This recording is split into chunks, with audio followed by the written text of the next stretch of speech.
let's say you meet two people. I haven't asked you about your sexuality or anything, but I'm just going to assume a heteronormative perspective for a second. So let's say you meet two guys, and like one of them genuinely cares about you, and one of them is an asshole who pretends to care about you. And the interesting thing that can happen is that sometimes the genuine caring actually makes you feel so uncomfortable that you pull away from it. And you kind of pick the devil that you know. Welcome. Hello. Nice to meet you. Nice to meet you too. And so people call me Alok or Dr. K. Can you tell me how you would like to be addressed today? I'm Nikki. Nikki, okay. Yeah. And welcome, Nikki. Thank you so much for gracing us with your presence. Thank you so much for inviting me. As much as I haven't watched too many streams, I am a fan. I am really, really actually thankful for what you're doing here. So yeah. Well, yeah, so thank you very much for coming on, and you know, I appreciate the gratitude. Is there something in particular that you want to talk about today, or something that we can help you with, Nikki? I'm not 100% sure. Perfect. Although I did start therapy today, and Really? we talked a bit about my anxiety. Yeah. So, yeah. Started therapy today and came on stream? Both in one day? I know. It's Mental Health Awareness Day month, you know? Yeah, wow. Good for you. Yeah. And have you been in therapy before? I have. I've been through therapy all my adolescence life.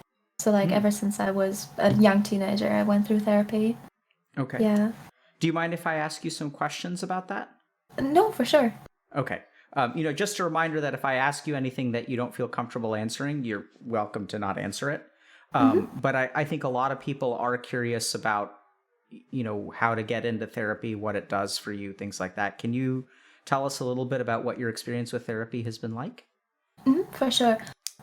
So I've been I was in psych wards. That was the first experience I had when I was with therapy when I was very young. I got admitted into a psych ward, and that's how I started my first therapy. That's where I got diagnosed the first time, and how I started to work with antidepressants and different kinds of therapy.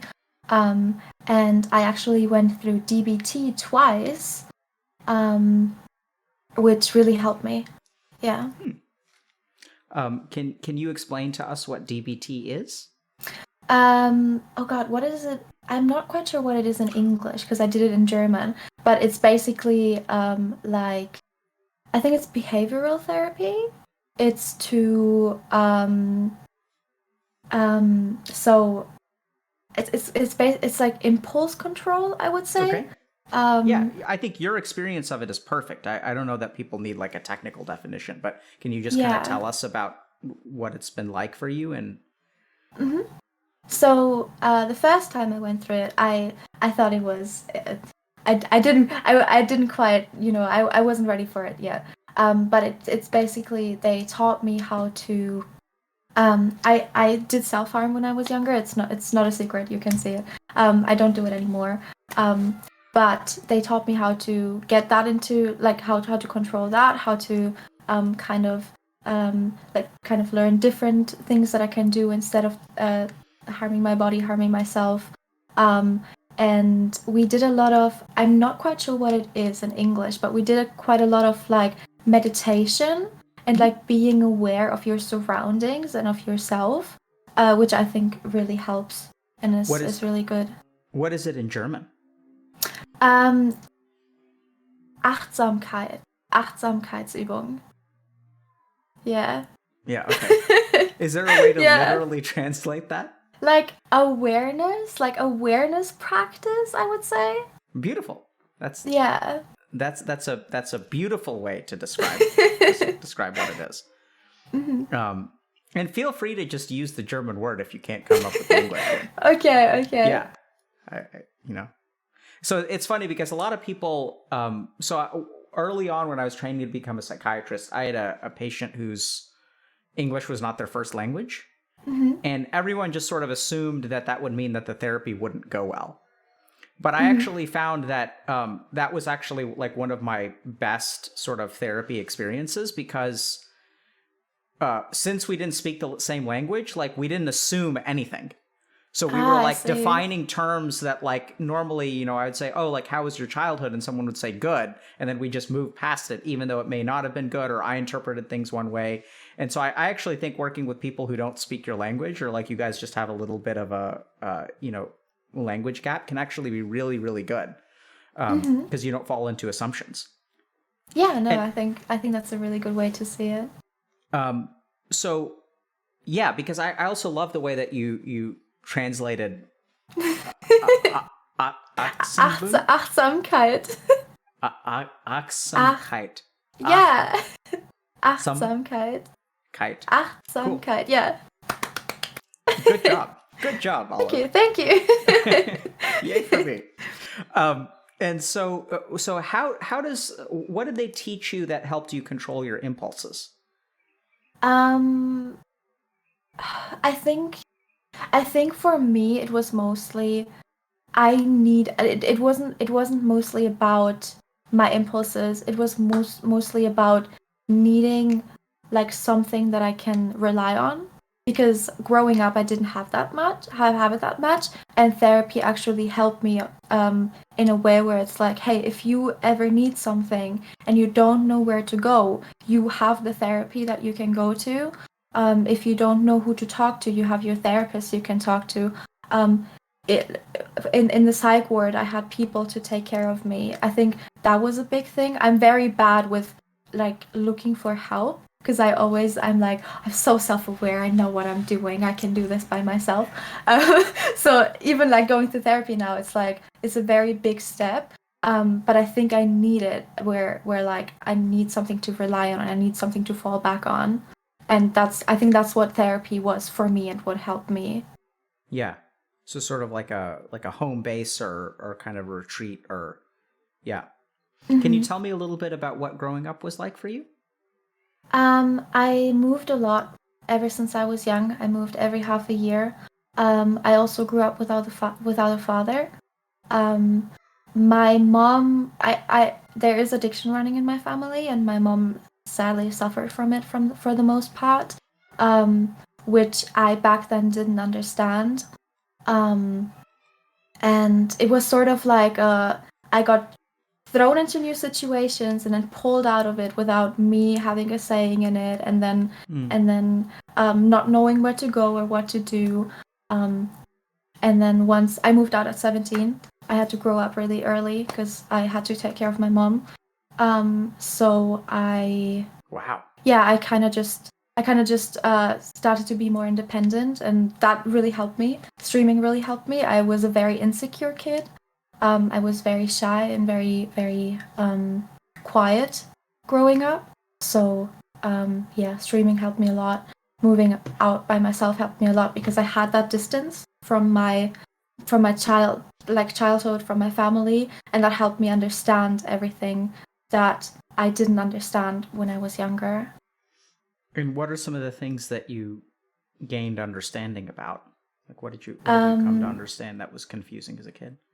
I, for example, saw the side of my mom. My mom always struggled with her current boyfriends, with her ex-boyfriends, with money. We didn't have much money growing up. And I sort of started to understand that as much as addiction is and can be seen as an illness, it's not her fault. She did not mean to treat me the way that she wanted to. She maybe just didn't know any better. And I actually really, really love my mom now, and we're really like tight and good with each other. So yeah. Yeah.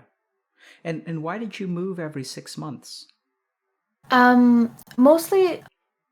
So there's one thing that I can't talk about on the internet, which I can't tell. But mostly it was because of my mom and her boyfriends. She always moved to her boyfriends because she didn't have money. But my mom is a very pretty woman, so she got to date men that are rich. I don't know. Yeah.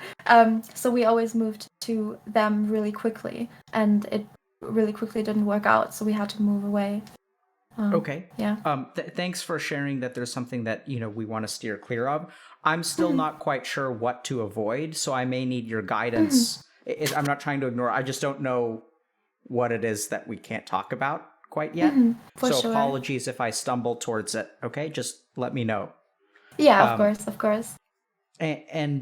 And so you mentioned that you didn't grow up kind of knowing your father. Is that something that's still the case? Or it sounds like you've really repaired your relationship with your mom. Y'all have become really close. Y'all love each other, support each other a lot. Do you mind if I just ask quickly, like if that... Oh yeah. I had a father figure when I was very young. But very quickly that turned. That's what I can talk about. Totally fine. Yeah. And then I found out that he's not my father when I was 9 years old. And my real father actually, he knows me. Like my mom showed him my Twitch. He knows Nihachu. But I have never known him, and he always said that I'm not his daughter until we did a test, that he's my father. But yeah, he's not in my life. I don't really mind it either though. Yeah, I can see how, it's sort of like, you he was never in your life to begin with, so it's not like you lost anything. Yeah, exactly. At the same time, I can imagine that, it may be hurtful for him to say things like you're not his daughter. It was at first, definitely. I definitely at first was very hurtful. But I got over it very quickly. Yeah. Do you mind if I ask how you did that? Because that does seem remarkable. I feel like I don't want to blame it on that, but I feel like because I've moved so many times, because I've dealt with getting over people, losing people, getting thrown away, like thrown out of the situation. I feel like because of that, I've gotten really, really good at just getting over people in general. Like as much as I am hurt for the first few days or for the first time, I quickly move on from that.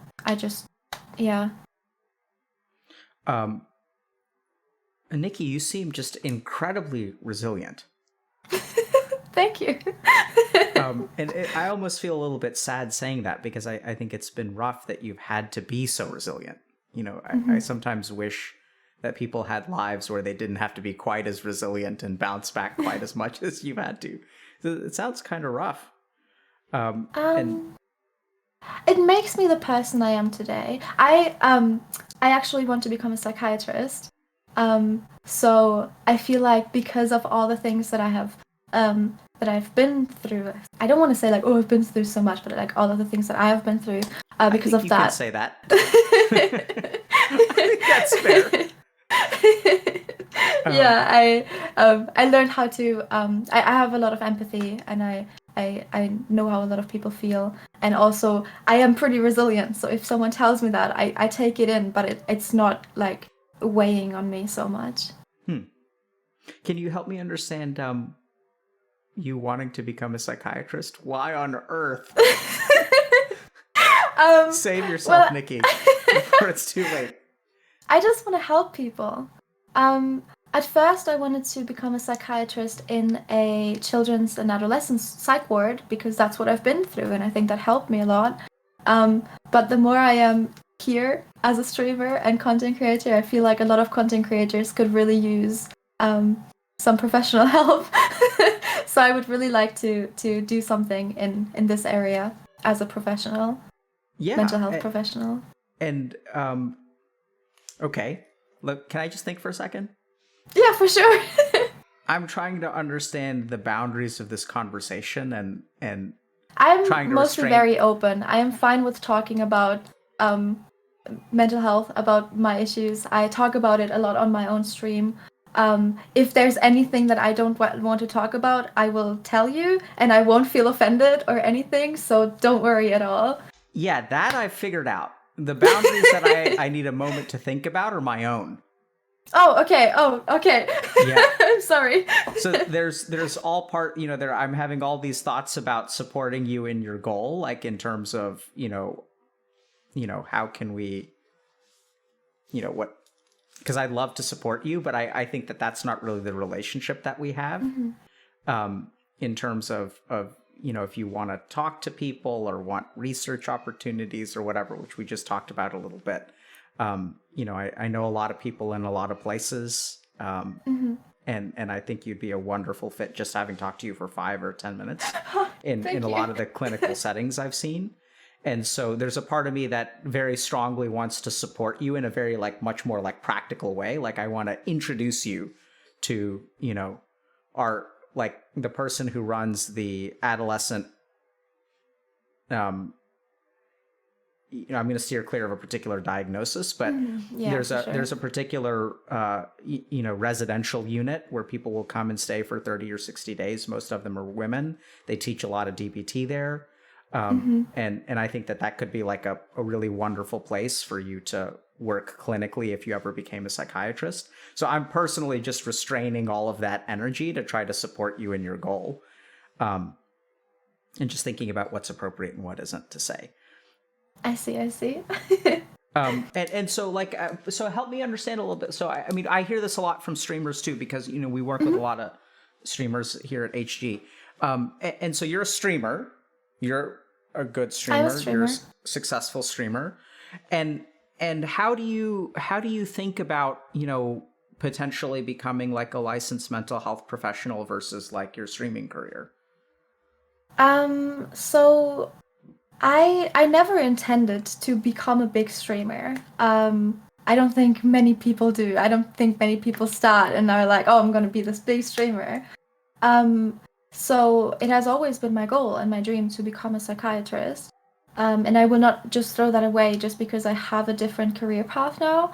I feel like as much as streaming is a wonderful job and I would love to do it forever, it is not a secure job that you can do forever. So I think I will just do streaming for as long as I can, for as long as I have fun, for as long as it's, I can pay my rent with it and I can pay my uni and everything with it. But I feel like at some point everyone just falls off. Or most people. So and I will still work towards my plan A, which is psychiatrist. Even though, but I will not. I don't know. I don't really know how to say it, but I will not give up streaming. But I will still work towards becoming a psychiatrist because you never know. I could go live today and have 0 viewers. Yeah. So, yeah. I know this sounds weird, but you may be able to become a psychiatrist and a streamer. It is actually possible.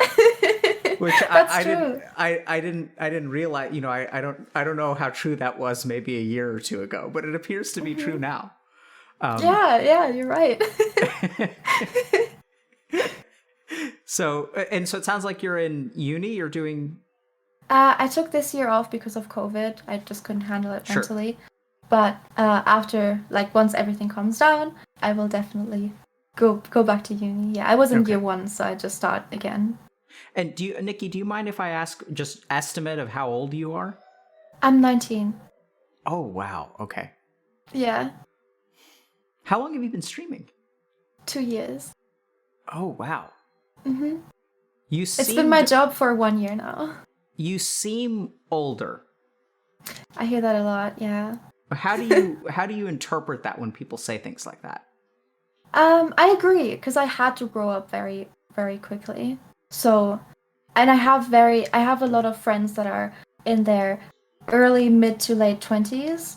So I don't have many friends that are in 18, 19, 17, 18, 19. So I think, I think that makes sense. Yeah. It's sad that you had to grow up early. Yeah, but it made me the person I am today. And I'm actually, as much as I still struggle with myself, pretty happy with who I am. And who are you? I'm Nikki. I am here to help people and make people laugh and smile. And as long as I can do that, I'm happy. I did a lot of volunteering growing up. And that's definitely also what I want to do, continuing on. I couldn't do it during COVID, but yeah. Yeah. This may sound like a weird question. Why is it important to you to make people happy? I think because I know what it feels like to be at your lowest, and I don't wish that upon anyone, not even my enemies. I don't have enemies, but the people that I don't like. I just don't want. I just yeah. I'm really curious who has enemies nowadays. I don't know. Yeah, I know, right? It's like, I mean, I'm sure they're out there, but I'm sure some people do, and Right. I have people I don't like and people who don't like me, but we're not enemies. I'm not making anything to make their life miserable or anything. And you said that you enjoy making people happy because you know what it's like to be unhappy. Can you tell us a little bit more about that? I don't know. I just had a lot of bad experiences in my life, I would say. Like I always whenever I do this, I'm like, oh, I'm just trying to talk about myself, and I come off as, oh, I'm just talking about myself here and making myself seem, I don't know. I don't like talking about myself in that way much. I don't like telling people that I've had bad experiences in my life, but I definitely did, and I definitely had, I don't know, just very low points. Yeah. It's hard for me to talk about that. Yeah, why is it hard for you to talk about that? I don't know. Maybe because I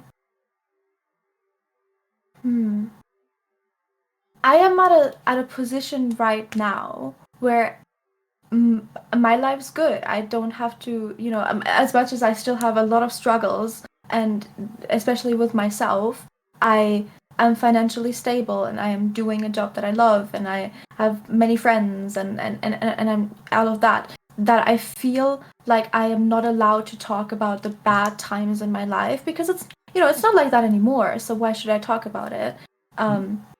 So I think that's what makes me struggle. Can I think for a second? Mm-hmm, for sure.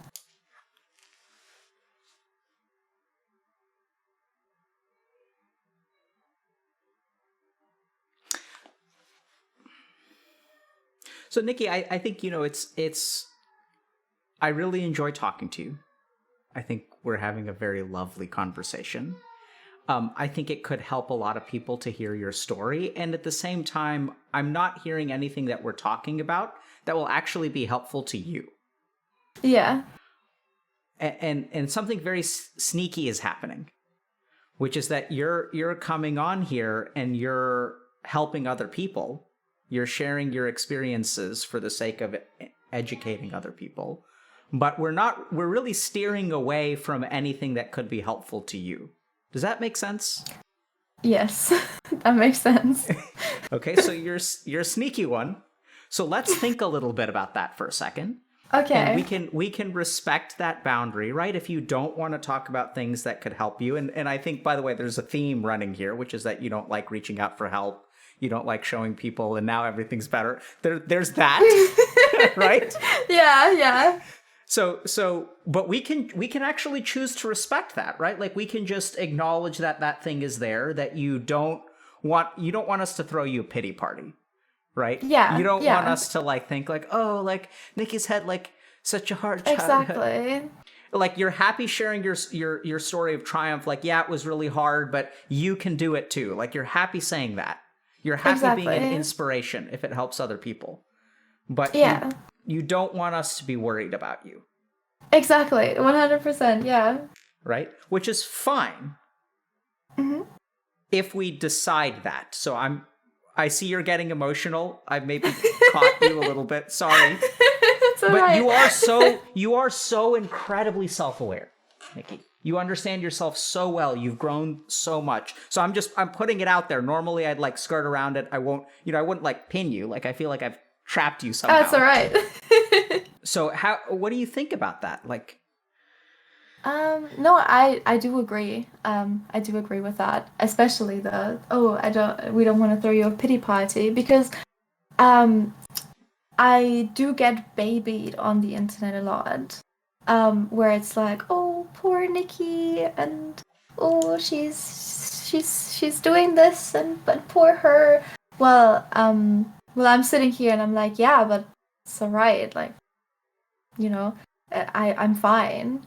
So I feel like if I would talk about how right now I struggle with a lot of anxiety, which is true, I feel like people would then again be like, oh, poor her, I hope she's okay, which is fair enough, but I don't want that.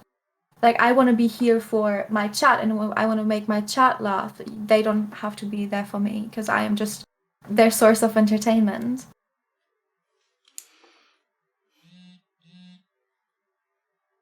Can I think for a second? Yes.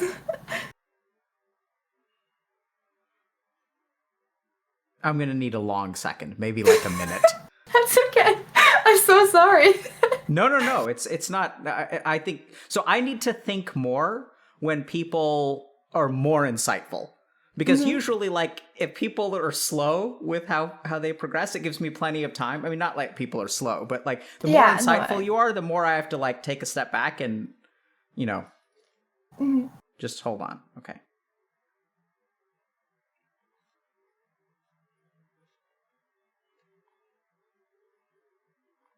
Okay.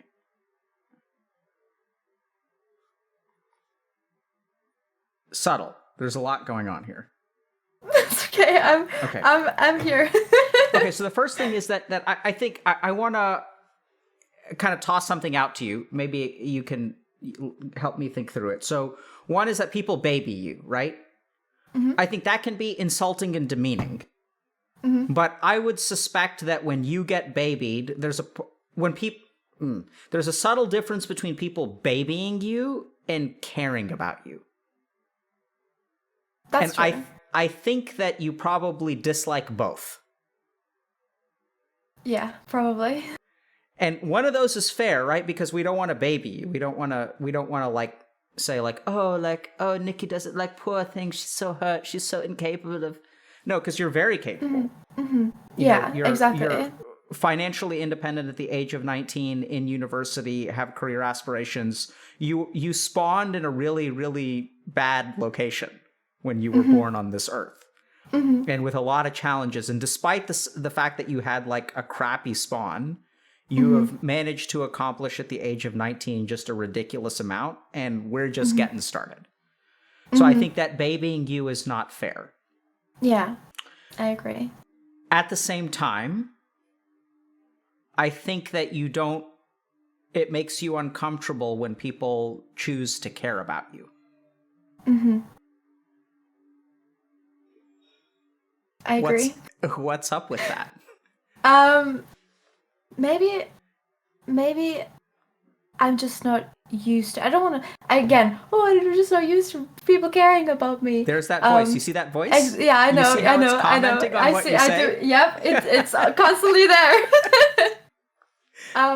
But yeah, I have an example. For example. I'm in this group, in this friend group, and they are streamers. They're all streamers, all content creators, and they talk over me a lot. And it's a thing. It's a thing. And I've recently gotten into this into like I talked to like 2 other people or 3 other people, and then they suddenly let me talk. And as much as I was always like, oh, I wish I could talk, I wish I could say my mind, oh, once I actually could, I didn't know what to say, because I was so used to being talked over and not finishing my sentences, not being heard, that once I actually got heard, once people actually listened to me, I did not know what to say. And I think that is the same thing with people caring about me, where it's like, as much as I always wanted it, and as much as I always wanted to feel safe and feel secure and have people care about me, now that I have people care about me, I just don't know what to do with it. Yeah, beautifully said.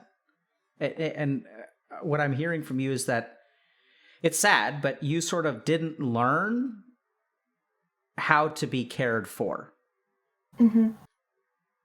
And so I think what I'm hearing from you is that you've really like adapted to surviving on your own. You know, because like you don't need other people to take care of you because that voice in your head does it. Yeah. It's always watching out for It's you, always isn't there. it? Yeah, it really is. Yeah. Interesting, huh? Hmm. Can you tell us about that voice in your head? What it... Oh, that voice, it does not like me. It does not want me to succeed. I think it helps me to be more self-aware, but at the same time, it just makes me sound hypocritical a lot of the times. Yeah, so what kinds of things does it say to you? I think it started, I had an eating disorder throughout my entire life. My mom's a model, so she kind of put that down on me. And that voice started when I was very young. And at first it was just the thing, it repeated the things that people in school told me, that my mom showed me. It repeated my own insecurities. And the older I got, the more it just repeated. It kind of just made me feel like I don't deserve good things happening to me. You know? Yep. So let me ask you a weird question. Mm-hmm. Does the voice help your success or hinder your success? That's the question. I don't know. And certain things I would say definitely it hinders it. On the surface, I would say it hinders it. But on the other hand, I think I need that voice to tell myself I can overcome it. I think I just constantly need that challenge of something else working against me and working against what I want. So if that makes sense. Makes a lot of sense. And now I'm gonna, because this is the thing, Nikki, you make too much sense. Right, so I asked you the hard question, which usually it takes us an hour and a half to get to, oh, actually the voice isn't all bad. But you get there right away. So I need to, I feel like, do you watch It's a anime? therapy. A little bit. I know the normal one. So like, you know, I feel like I'm like in an anime where like we've caught up with the manga and now I need to make filler. And so I just need to pause for a second because this is going to be a filler arc otherwise. I'm sorry. No. It's on the contrary. So,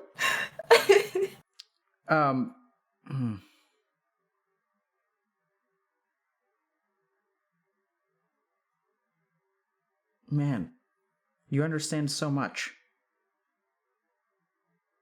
Thank you.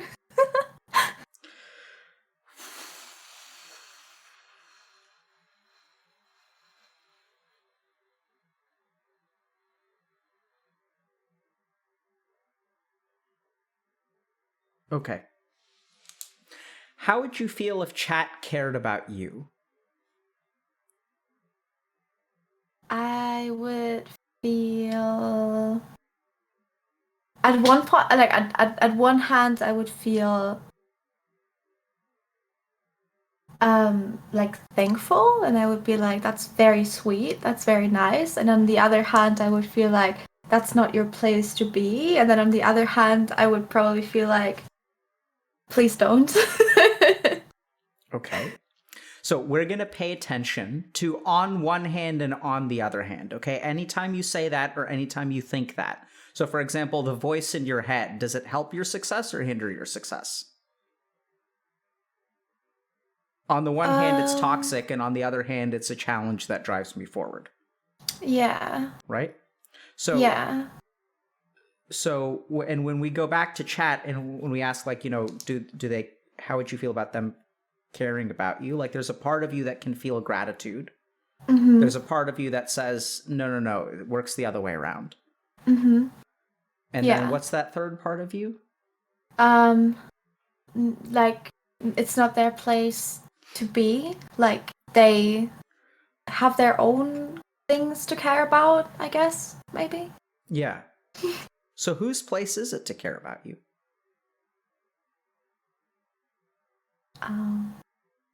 My friends and my family. That's a good answer. Is that actually how you feel?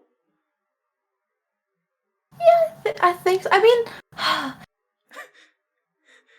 I guess chat That's a very hard question, though.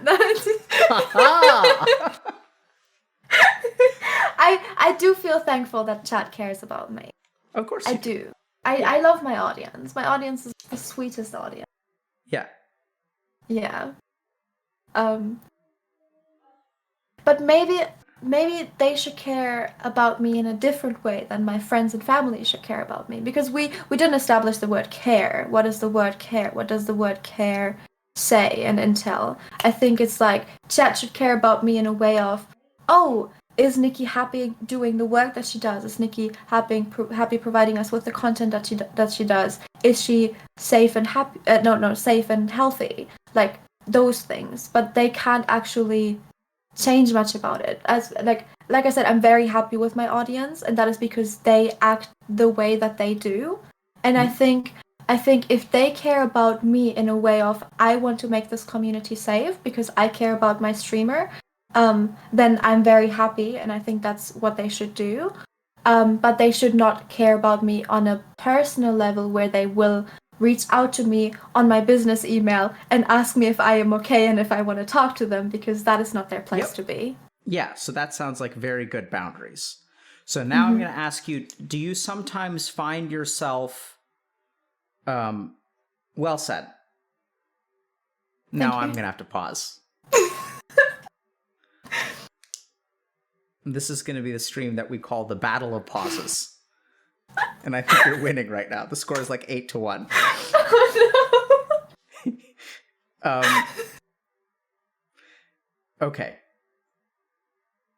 So how do you feel about yourself when you're making your chat happy? I feel good about myself. When I have a good stream where I see that my chat is having fun, I call that a successful stream and a good stream. Mm-hmm. Okay. Seems like... Give me a second. That's totally fine. I'm so sorry. I feel so bad. Why? Because you keep having to pause. So why do you feel bad about that? I'm not sure. I don't know. What would make you feel good? That's a hard question. Mm-hmm. I don't know.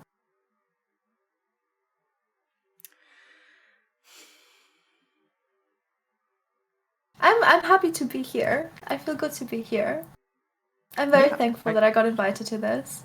I am too. I'm doing well right now. Are you concerned that I'm not doing well? Yeah. Yeah. And so when you get concerned that I'm not doing well, how does that make you feel? Not well. Yeah. Right? Because maybe you're not making me happy. And when you don't make me happy, how do you feel? Unhappy. How do you understand? I didn't succeed. Yeah. What does it feel like to not succeed? Like that voice that told me I won't will be louder. Yeah. And remind me of that. So the voice is telling you, oh, you shouldn't be this difficult. You should be simpler. Exactly. And you should let Dr. K work you to a revelation. And that everyone can watch the revelation, and then you can cry, and you can have learned something new about yourself, and then it's going to be exactly what it's supposed to be. Everyone will be happy. Exactly. But the voice is telling you, no, don't disrupt the boat. Right? So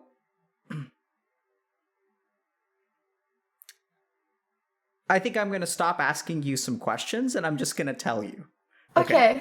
So Nikki, that's a problem, right? Because you've got to be really, really careful about, I don't even know how to say this. Do you see how that's a problem? I do see how that's a problem. Help us out. I have learned, especially in the last year and a half, that is a problem, because I have met certain people that told me one thing and I would believe that thing and I would adapt to that thing, and then they would act a different way and I would try to act that way and adapt to that way, but in the end I could not. because I couldn't steer the boat in the correct direction, because I didn't get any directions, and because I constantly need to, from my end, I need to succeed. I need to be. I don't know. I don't know how to explain it, but I feel like I see myself as something that everyone can fall back on. I will adapt myself to everyone and everything around me, whether or not it's beneficial or good for me. And because I get these different directions and no directions at all, I feel very, very lost a lot of the times. Yeah. So now we're going to come back to another question, or a question that we've asked before. So who are you? Wow. um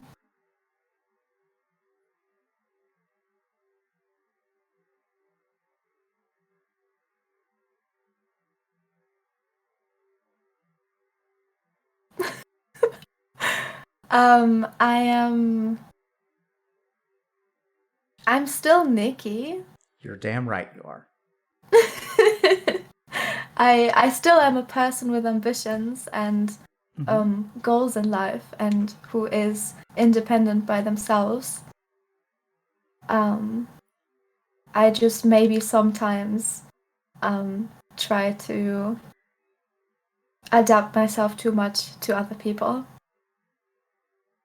Well said. So now we get into a tricky situation, because as you give the right answers, and as I say things like "well said," that may calm down the voice. Do you see that? Yeah. Yeah, because now you're being vulnerable enough. Like, oh, like that's a hard question. Like, oh, Dr. K, make me Yeah. struggle. Yeah, and like, so the more that you like struggle, like the more the voice is like, good job, Nikki. Mm-hmm. You're being what they want you to be. Mm-hmm.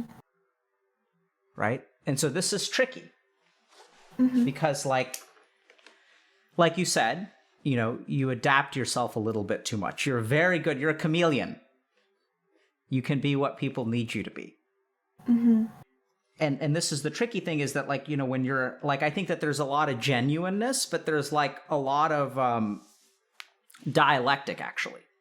So the D in DBT stands for dialectical, and what dialectical means, I think you understand it very well. I mean, it's clear. So the dialectic is like the two sides of the argument. So on the one hand, I'm Nikki. And on the other hand, I actually am a little bit confused about who I am at times. And or maybe another way to put it, I think, as you have started to learn who you are, is I give up who I am for what people want me to be. And so like, I think that that's challenging. Any thoughts? I agree. Yeah. I think that sounds very accurate. Yeah, so this is going to sound kind of weird, but the voice in your head, when other people tell you the same thing that the voice in your head tells you, how do you respond to that? Yeah. You're right. I have learned, I have learned growing up and going through therapy, I've learned how to take compliments. We had a whole therapy session, group session, about how to take compliments. So whenever someone gives me a compliment, I say thank you. Yeah, that's really nice of you. But it is only when someone says something negative about me that I actually take it in, and I process it, and it actually reaches me. Yep. I think that's why it's very hard to be a streamer, because I do see a lot of negative things.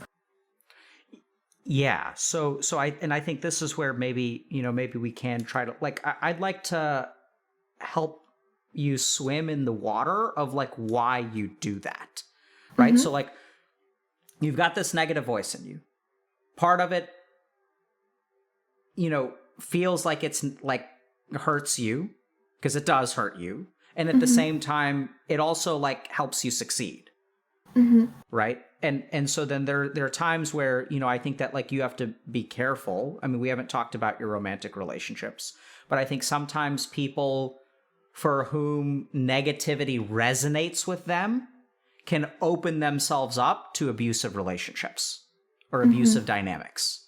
And we can kind of hear this a little bit because you had that group of friends that always talked over you. And you're like resenting it on the one hand, but it feels right on the other. And then you've got like these 2 or 3 people who actually give you the space to speak. And that's what you've always wanted, and you're really uncomfortable. And this is the dialectic. It's like, I want to speak, but boy, does it feel good when I get talked over.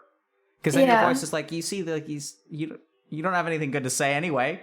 Exactly. You don't know how to talk anyways. Yeah. Right? So it's kind of tricky. And so then the question becomes like, what makes you like, and then when people compliment you, I think this is tricky. So I know you had a therapy session where you learned how to act, how to accept a compliment. You've practiced acting, but you don't actually accept it. What gets in the way?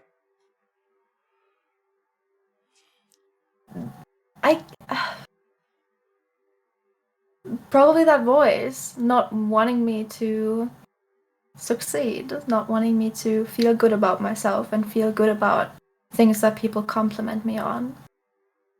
Yeah, and what's your understanding of why your voice doesn't want you to feel good? What is it doing there? Why is it doing that?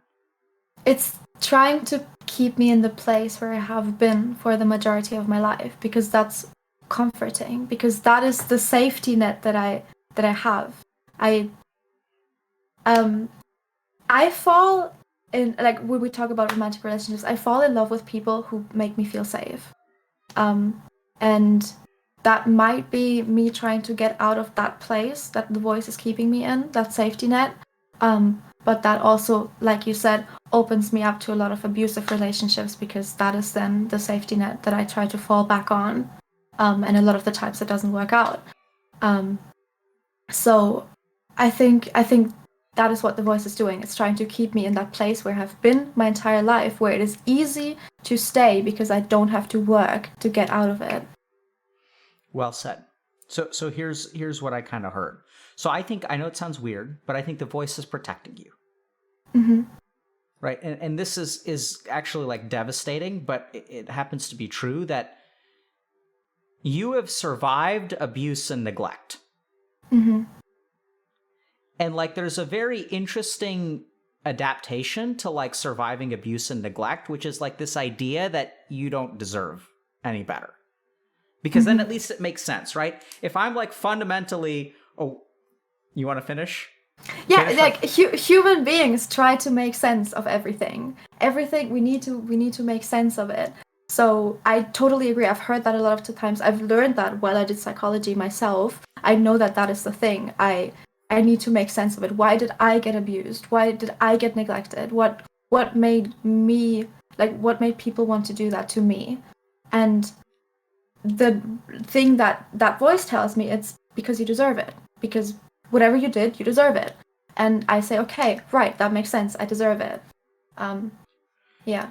Yeah, so I'm going to point something out. I think we're going to skirt close to the area that we're not going to talk about. So you don't have to talk about it, but I'm just going to illustrate something, right? So if we go back to like early on, and if you can share something, I think it could be illustrative, but it's enough for you to just think it. You don't actually have to answer my question. I forgot what I was going to say with that. Oh, no. Okay. So when you're growing up, and you're moving around a lot and things are bad, right? Your mind comes up with like some kind of way to help you survive that, right? And so you come up with like this adaptation. And then the interesting thing is that like that adaptation makes sense. Like it's sort of like your mind comes up with this idea, and there's interesting stuff about cognitive development stuff that we can talk about. But essentially your mind like comes up with a formula for the way that the world works. You have to make sense of the way the world works. And to grow up the way that you did, the only logical conclusion that a smart, insightful person like yourself can come to is that you don't deserve to be treated well. Because clearly, you know, you had lots of data to suggest that you don't deserve to be treated well. And then something really important happens, which is that voice in your head says that, you know what, as long as you don't deserve to be treated well and we're all on the same page, as long as we know the final boss that we're dealing with, we can win, we can survive. You're completely okay. If you don't rely on anyone else, if no one cares about you, I can take care of you. I will protect you. I will make you succeed. I will help you become a psychiatrist that transforms and enriches the lives of many, many people. And it's going to be a shell that you show the rest of the world, and I'm going to be with you on the inside, and we're not going to let anyone else in. And so it can become terrifying because it's a safety net. I think you used a beautiful phrase there. And now things get really, really dangerous, because if people start to care about you and you let them in, what does that say about you? That I'm vulnerable. Sure. That I think that is also like a big thing. I have tried to let people in, and then that trust that I've given the people got abused. So then the voice gets louder, and tells me, see, that's why you shouldn't trust people. That's why we are in here, you and me, but everyone else is out there. Yeah, so now I'm going to say something. This may not make a whole lot of sense. I think the thing you've got to be really careful about, Nikki, is I think that voice knows how to pick the right people to let them in and convince you that I was right all along. I agree, 100%. My mom has the same issue. Well, yeah. My mom and I actually talked about that a lot. I agree. Can you help us understand that a little bit? Because I know we know what we're talking about. I'm not sure that everyone can follow. So I think it is, so people in your life, as a person that has met many people in their lives, growing up and moving a lot, have certain patterns of how to get to know you, how to talk to you, what their hobbies are, the way they approach other people. And I think I don't do it consciously, but subconsciously, I see those patterns and I take the toxic patterns and I blend them out. They're not there for me. But subconsciously, I know that these are toxic patterns and these patterns will hurt me. But I will still, because I don't see them consciously, I will let these people in. And then once I get hurt by them, on one hand, I'm surprised and I tell myself, why did I deserve that? And on the other hand, I tell myself, yeah, but these you knew that. You knew that. That was what you wanted. That was what you needed, I guess. Yeah, it's tricky. Right, because I think there's a part of, because like Nikki, you will be a very good psychiatrist if you become Thank one. you.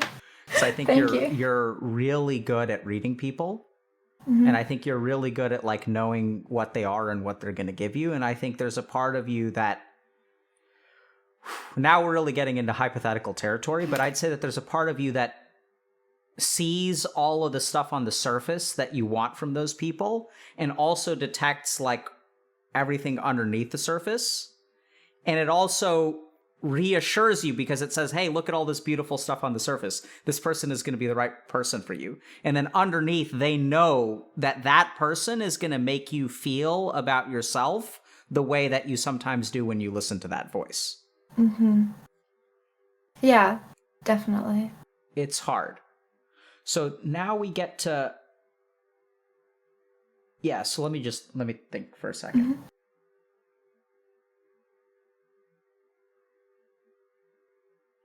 Do you have a sense of how to change this?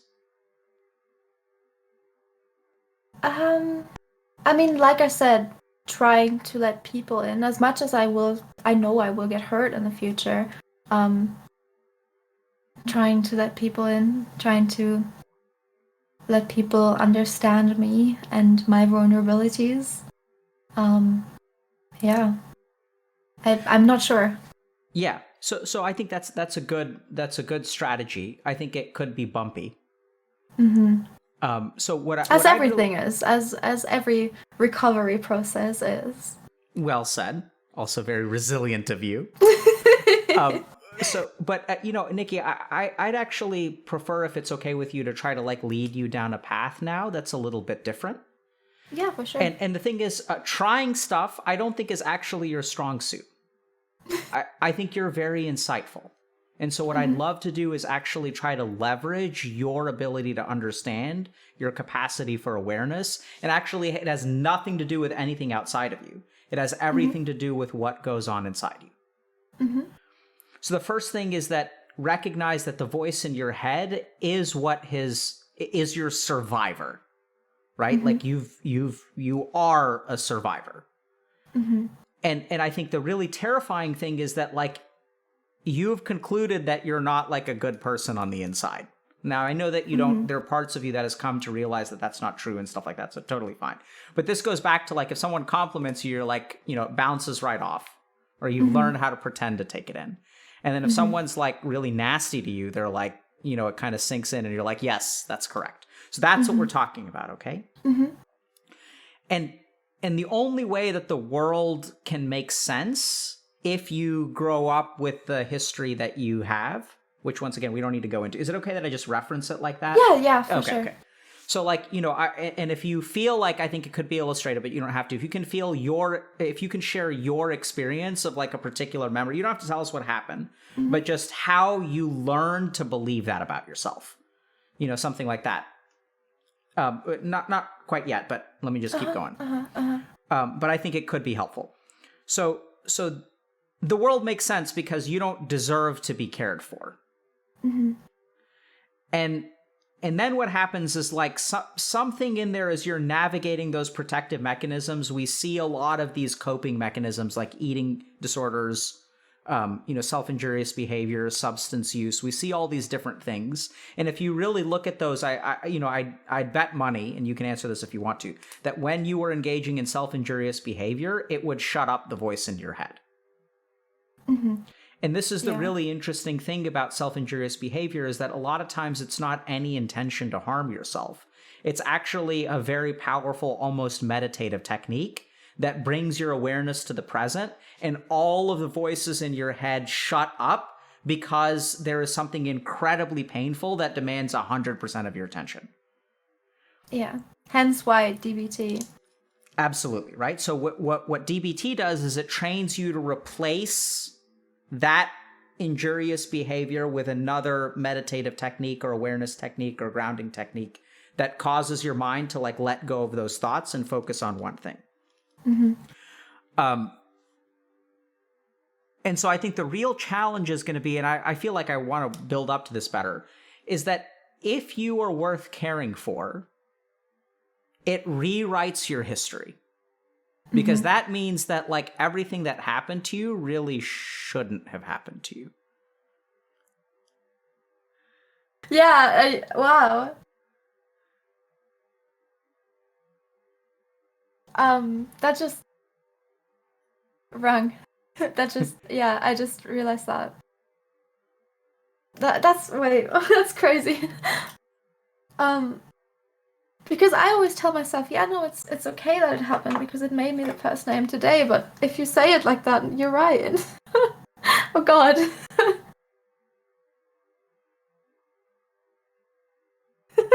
God.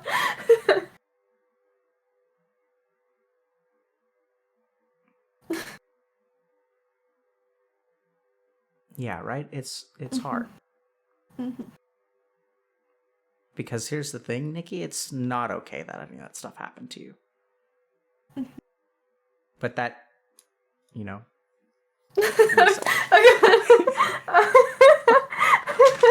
Damn it, Nikki. Okay, hold on.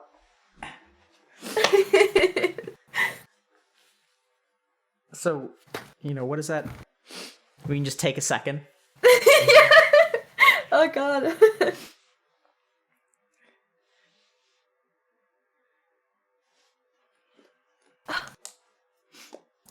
Take as much time as you need. It's okay. It's all right. Wow. I've never looked at it that way, actually. It was always like, oh, I'm so strong for getting over it and telling myself it's okay that it happened. But in reality, I know that it shouldn't have happened. So what is it like to have that thought?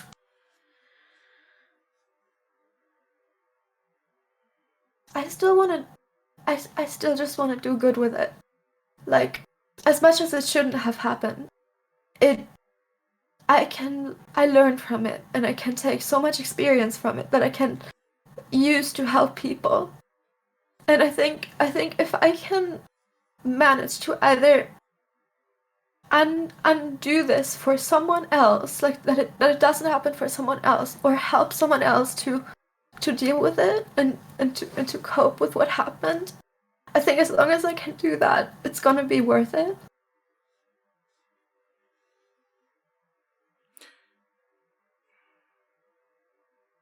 I know I'm just like projecting it on other people again, but I feel like that's all I can do. So here's sure. So I think the voice in your head is struggling now, okay? Which is good. Mm-hmm. But you're saying like, if I can turn it into something good, then it makes it worth it. Mm-hmm. Nikki, no, it doesn't. Mm-hmm. Nothing is going to make it work. Nothing is going to make it okay, right? That like, and I don't mean to bludgeon you. I feel like I'm pulling out of that. No. But like, I'm not going to let you sneak away, right? Because you're doing like your mind's trying to do it. Like, oh, then it'll be okay. Mm-hmm. If I can protect 100 people's pain by sacrificing myself, then that makes the sacrifice worth it. And this is what I'm telling you. And this is why I think you're not going to be able to let people care about you. Mm-hmm. Until you recognize that fixing no amount of people's lives makes it okay what happened to you. There's no amount of self-sacrifice that, like, I'm not going to let you do that. Mm-hmm. Saving 1,000 lives doesn't make it okay. Mm-hmm. Right? Like, worth it. That's what you've got to get rid of. Uh-huh. Because that's, once again, like, that's you putting other people ahead of yourself. Mm-hmm. I tend to do that. Yes, you do. And so if you really want to be able to let people care about you, you have to let yourself come first sometimes. Mm-hmm. And I think you're learning that. Mm-hmm. You know? And I think you're right that chat, there are boundaries that are important. But when it comes to your friends and your family, and when it comes to other people, like wanting to listen to your opinion, like you actually have it. And here's the crazy thing. So you think that your value is determined on the number of people that you help. Mm-hmm. Like, I believe you have value no matter what you accomplish. Like that core thing, there's nothing you can do that that counteracts that voice inside. Like, that's like, you see what I'm saying? There's like the like, you don't have to do shit. Mm-hmm. Yeah. You have intrinsic value. Nikki has intrinsic value. She doesn't have to prove anything. She doesn't have to make it. And like, what happened to her was bad. And there's nothing that will make it worth it. Mm-hmm. I'll have to think about that. Days after. Penny, for your thoughts. Mm-hmm. What are you thinking right now? Head empty. Okay. Yeah, I'm getting that. I'm getting you just nodding along in the way that you're supposed to, which is fine. I think also insightful that I encourage you to continue to think about those things, but I think maybe we're short-circuited for the day.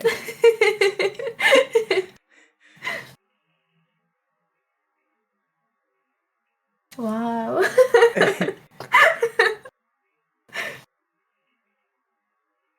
Yeah, so I don't know what to do now. So yeah, maybe thoughts, questions. Do you have any? You don't have to have anything in your mind, because I think this is sort of what we go for, right? I think it's fine to process this. Maybe talk to your therapist next week about it. Whatever. Yeah, right.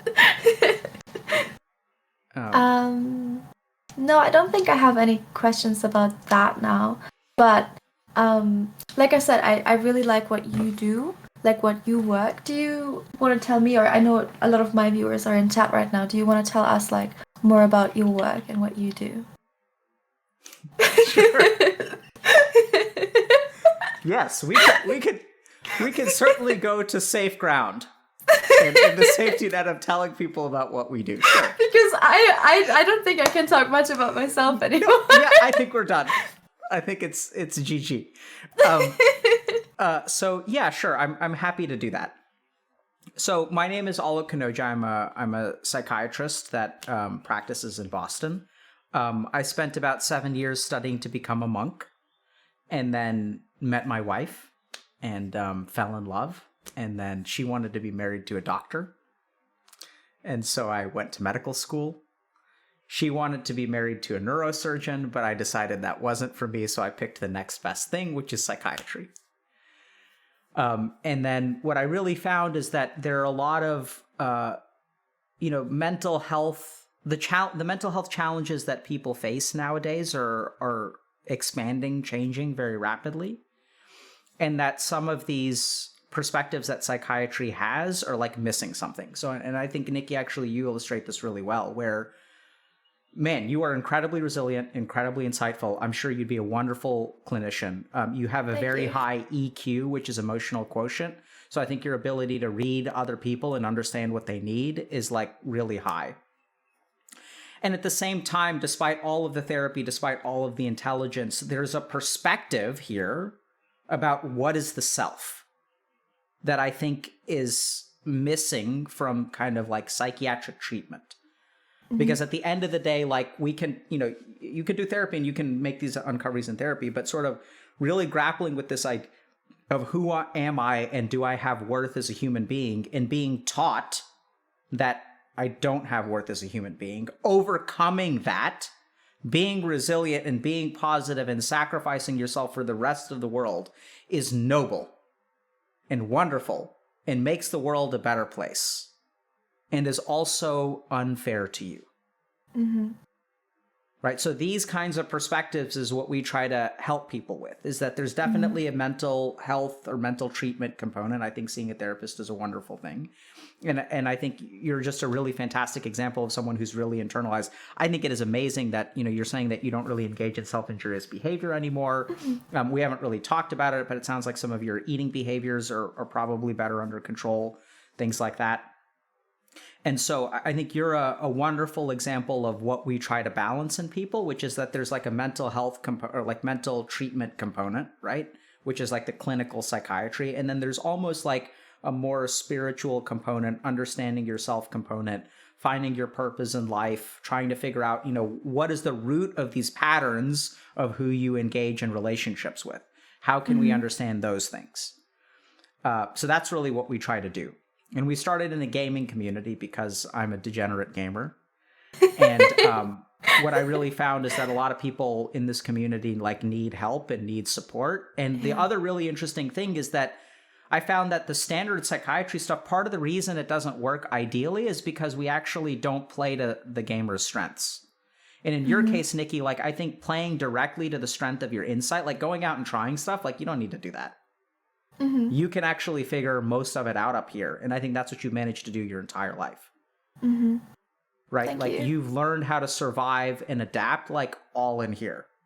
Mm-hmm. And so that's kind of the approach that we take. Mm-hmm. I like that. Now I'm curious, whenever I say you're insightful, like does that sink in or do you swat it? No, it does sink in. I appreciate that a lot. Yeah. Like hearing that from especially you as a psychiatrist, a trained professional, I do appreciate that actually a lot. Yeah, you're sneaky enough to be a good psychiatrist. Thank you. Yeah, so that's what we do. We can wrap up now if you want to. We can talk about meditation a little bit. If I think this is going to be old news to you, but I was thinking about maybe taking a moment to explain a couple of things. We haven't talked much about diagnosis and stuff like that, and I'm purposely not asking you that question because I don't want to. But if people are curious, I can share some information that may or may not relate to Nikki, but I think is just useful information to know. Mm-hmm. Does that feel safe to you? Yeah, for sure. Okay. So the first thing is that, what we're hearing from Nikki, and this happens to a lot of people, is that when we grow up in situations where sometimes we deal with things like abuse and neglect, we have to learn, like almost as a survival mechanism, like how to read other people. So there's a lot of evidence that shows, there's a really interesting study on people who have borderline personality disorder, which is a diagnosis that relates to early childhood trauma, where if someone's smiling, if I'm smiling, and then I get mad, if you look at that, like if we were to like pause or like take a recording of that video and watch that transition, like I'm smiling and then maybe this is like halfway and then I'm mad. You know, if we look at that transition and we break it up into 100 still photos, where photo number 1 is 100% smile and photo number 100 is 100% angry. Most of us have to cross the halfway point before we can tell that someone isn't smiling anymore. We have to be at like 70% towards anger. People with BPD can detect anger when people are like 80% smiling. So something happens in our brains when we grow up in environments that are traumatic, where when everyone else is smiling, we are actually able to pick out like negative things. And so it changes the way that we think. It's absolutely adaptive mechanism. There's an interview that we did with Coco B maybe about almost a year ago now, where, you know, he grew up in an abusive household. And I asked him, like, how many seconds did it take from when your dad walked into the door, whether you knew, like, you know, today is a bad day or today is a good day? And he's like, less than 2, less than 3. Like, you know, right away. So your brain is actually wiring to detect negative sentiment from other people.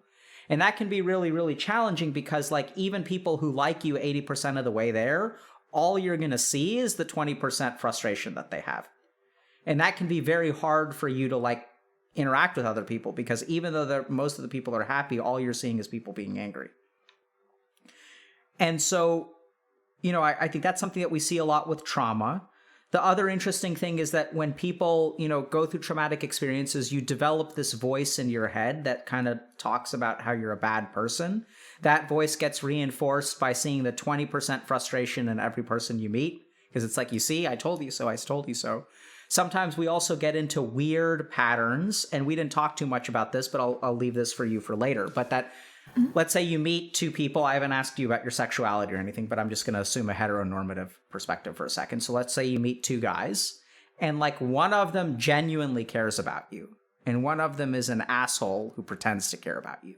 And the interesting thing that can happen is that sometimes the genuine caring actually makes you feel so uncomfortable that you pull away from it. And you kind of pick the devil that you know. And so this is where, like, that awareness of that discomfort, it becomes really, really important. And sort of not giving into that discomfort, or at least noticing, okay, am I giving into this? Like, why do I not like this guy? Like, what is my mind telling me? Which voice in my head is the one telling me that this is not the right guy? And what is it that, like, why am I so enamored with this person? Oh, they're so caring. They're willing to drop everything for me. You know, they met me 3 days ago and they're going to move across the country to be with me. And you can feel so loved.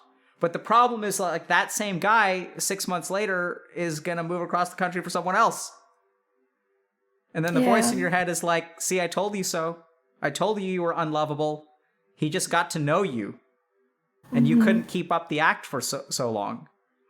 Oh. So you got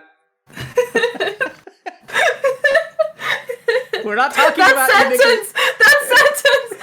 We're not talking about you. Remember, we didn't ask you any of this stuff. I'm talking about people generally. I know. General people. See?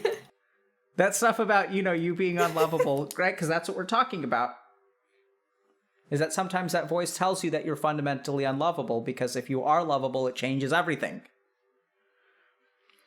And so a lot of times when we deal with those voices, we also get into, you know, our bodies, our minds, our brains have to cope. They have to survive. They have to adapt. So the voice itself is one adaptation. And then we also find, I basically have seen 3 things consistently. One is substance use, one is self-harm, and the third is eating disorder. Eating disorder is the way that we get control over our life. I'm not in control. I don't get to choose. I'm moving every 6 months. I don't get to choose who my mom hangs out with, but I get to control what I put into my body. And even when there are lots of signals from your body that are telling you you should eat something, you are going to say no. Despite how hard things get, oddly enough, the harder things get, the more out of control your world is, the more empowered you feel by taking control of like all of these sensations from your body. You are going to win. At least in this temple that is my body, I get to decide what happens. And so we see this really interesting like correlation between the eating disorder gets worse when your circumstances get worse. And it's like you trying to internally balance stuff. Self-injurious behavior, we talked about a little bit. Sometimes self-injurious behavior can be the result of like you actually like wanting to hurt yourself. But for some people, for a lot of people, it actually seems to be almost like a meditative technique. When I hear people talk about it, when I ask them like, how do you feel before you do it? How do you feel when you do it? How do you feel after you do it? It sounds to me like meditating. Because you enter this no mind state where your mind is fully focused on the cutting or the burning or the whatever, right? And then substance use is sort of the easy oblivion. This is one that we do gaming to. I'm just going to load up this particular game and I'm going to forget about all my problems. And yeah. So kind of like wrapping things up, here's what I'd say. If anyone is struggling with either substance use, eating disorder behaviors, or self-harm, you guys should really do yourself the benefit. I think Nikki is the Nikki that we're seeing today, who's incredibly adaptive and has managed to be like really successful at the age of 19 and all that good stuff. I think that she's accomplished through like doing a lot of hard work on your own, but also having some expert guidance. So I encourage anyone to go see a licensed mental health professional if you guys are dealing with any of that stuff. And also to try to understand like the fundamentals of sort of like who you are. And at some point, Nikki, I know it's terrifying, but at some point, no, you're going to push that back. Let me think about this. I was about to say, at some point, I hope you realize that you are worth caring for intrinsically.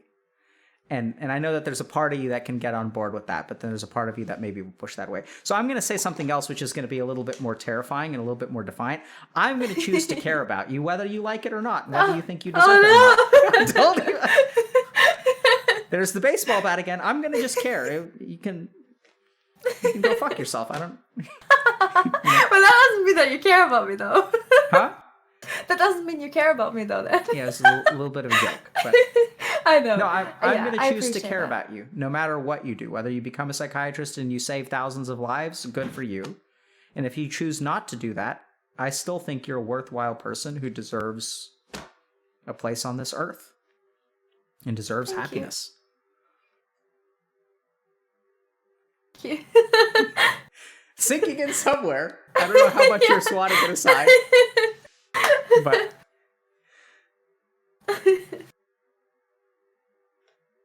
yeah. Enough for today? I would say so. Yeah, okay. I think normally I would offer to teach you meditation, but I think today is a day where we're not going to do that. I think we're going to just let you... I've learned a lot about meditation. That's the other thing. And maybe what I would... yeah. So I think we're just going to let you go now. Okay. Okay. Thank you so much for coming on. Thank you so much for having me. I appreciate that a lot. Yeah, dude, you've been awesome. Thank you. Thank you. Good luck to you. Thank you. All right. Bye. Oh, man. Chat. She is Pog, dude. Incredibly strong.